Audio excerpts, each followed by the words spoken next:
I had the pleasure of a 2-hour professional Age of Empires 2 coaching session with SunSmit, where he showed me how to up my game, whether it's micro, macro, game sense, hotkeys or anything else. And of course, to reflect his generosity, I won't keep all the goodies to myself, but instead share with you the top 10 tips that came out of it, and I found the perfect game to demonstrate. Let's go! So what we're going to do is the same as we did in the original session, which is reviewing a game I played, so it's not boring theory, it's all real-world practical advice. And as I talk us through the game, we'll be sharing the top 5 things that went well and the top 5 things that went badly, and we need to fix going forward to continue climbing that ladder. And so I don't bore you to death all by myself for this video, I brought 2 of my alter egos to channel the teachings of SunSmit. Here they are. Hello, I can't wait to spot all the stuff you did well in this video. Good luck to you, man. Ugh, God, what nonsense. People learn best from fixing their mistakes, and I'm not gonna miss a single one. And now, 14. Start the game already! Here we are playing as the Chinese on Arabia against Shadow Shiki with the Shu as our opponent. We'll keep the view on my vision mostly, so you can follow along what I saw when I saw it. And we'll also speed up the video whenever nothing interesting is happening, so you don't get bored. What I plan on doing here is playing a fast feudal into archers build and then take it from there. Obviously you should always have a build order and match plan in mind for every game. That's so obvious I can't even count that as the first learning, but in case you struggle with build orders, head over to my channel and check out my guides and education playlist. There's tons of guides in there, real simple, and they take less than 10 minutes each. Practice against the AI first, and then when you're comfortable, head into 1v1 multiplayer games where your opponent will try to make your life harder. Also, you might be struggling with the amount of civs in the game by now, which I think is 50. But you also might find it a bit boring to civ pick every match, so what I recommend is put a group of favorites and then add more civs to it step by step. But back to the real game at hand here, since this is a chicken map and we've found all of our herdables, there is no reason to stick around with our scout, so let's see if we can't find our opponent. Well done on the scouting there, you really read the map like a pro. For all of you out there who struggle to find your opponent reliably on Arabia, even though you've played 100 times already, listen to this.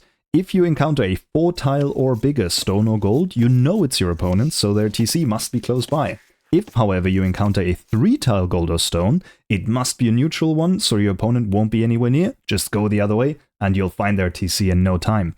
By the way, not running into the TC with your scout has become even more important since the last patch, because TCs got buffed. So exciting. They now shoot faster, and the blast radius is bigger. What that means is, it's very easy to kill scouts with TCs now, so you gotta pay extra attention. So my opponent's scout is still at home and manages to hit my scout first. This means I have 2 options to not lose my scout. Number 1 is to run all the way home to my village and have my TC and villagers help even the fight. Or number 2 is to look for a hill to get hill bonus damage against my opponent. Since he is chasing me, I'll always be the first one on the hill. Now that we've equalized the fight, I'm brave enough to return to scouting my opponent because I still haven't seen their main gold and chicken location, both of which are very good to know for my archer aggression later.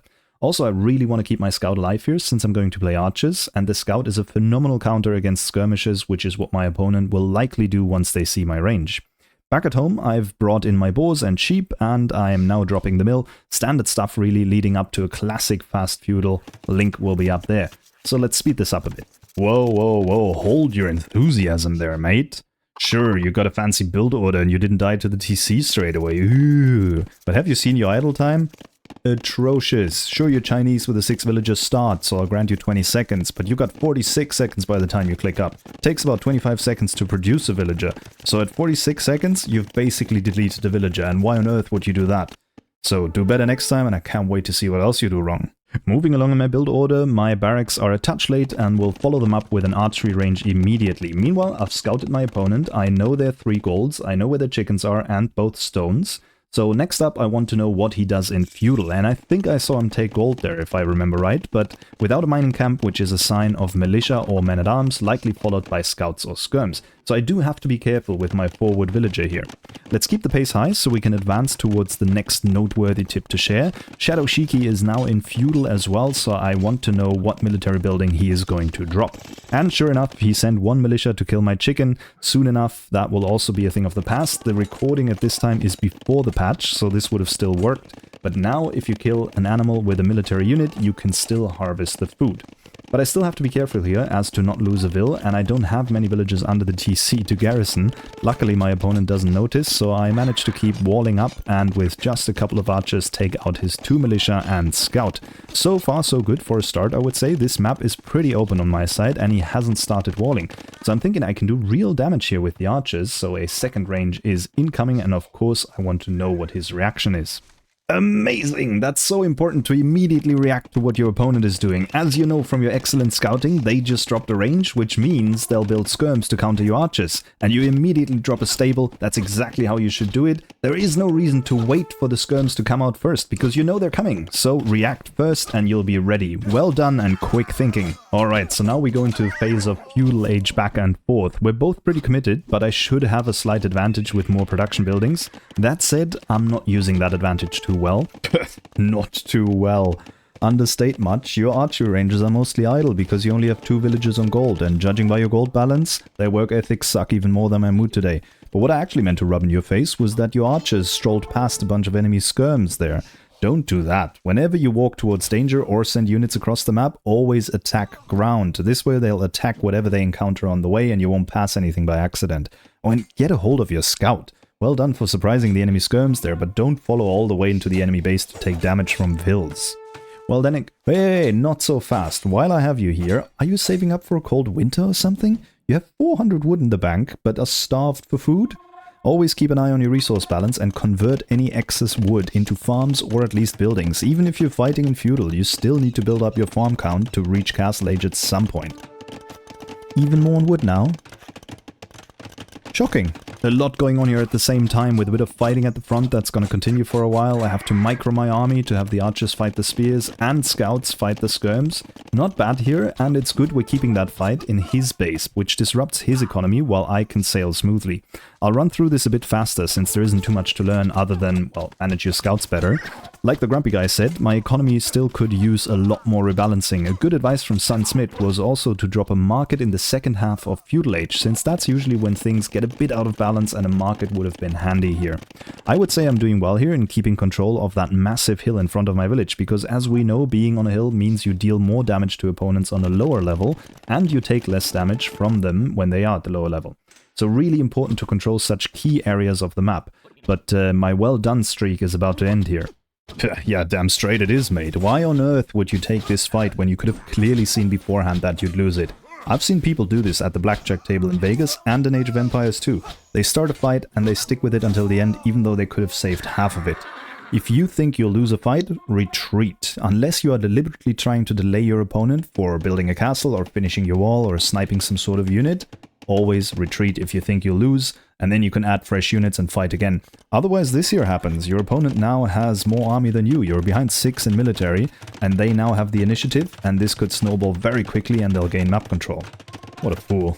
Always so negative. I personally love the fact that you build a scout here to check the enemy's base again. The second half of Feudal Age is such a crucial time in every Age of Empires 2 game, because you need to know if the opponent is doubling down on Feudal Age pressure, or if they're pursuing clicking up to Castle Age. Here we can see they just finished a second archery range, which indicates more pressure to come, so we can definitely build more archers. You'll either need them to keep fighting in Feudal Age, or you can go forward in case the opponent actually did end up going up to Castle Age, because that means they'll have fewer units for a few minutes still. Either way, good scouting. We're taking a decent engagement here on the hill and nicely getting the skirmishes out of the way first, so we win this fight. But we are still struggling on our resource management. The opponent will be quicker to Castle Age, which will hurt in this matchup. With better resource balance, I think this would not have been a problem at all, but here we go, using the market, both of us are up to Castle Age and we keep trading a few units at the front line. Again, in their village, not mine, which is great, so let's speed this up. The tide will turn soon enough. As for match planning here, I'm currently still committing to archers, but he is adding a third range now and only playing archery units, which means he'll probably outpace me here, and he has the larger army already, so this will require adjustment on my side ultimately, I think. I also realize my scouting information is again getting out of date by at least 1 to 2 minutes, so I send out a scout forward, and this turns out to be a really good decision since my opponent is planning to take the hill in the center here in just a second, but I will be ready. And here we go, he's coming forward to build a workshop in the middle, and I can see my army is no match for his, but I decide to fight a little anyway, just to delay his push, and then I will switch to knights and skirms anyway. I am not fully committing and still waiting for a few upgrades to kick in here, by the way, and arguably I really should have built that siege workshop much sooner. I had the wood for it and it would have helped massively in this situation, but I am a bit slow there. I keep trying to take out his vills there, but it's not enough. The workshop does go up in a really powerful position for them, and I'm still queuing crossbows, which is definitely the wrong strategic decision at this point. Knights and skirms is the way to go with a bit of counter siege, but I'm not too far away from that. A quick look down to the idle TC time also shows I lose some control there, so a few things going wrong in this phase of the game, but trust me, it is far from over.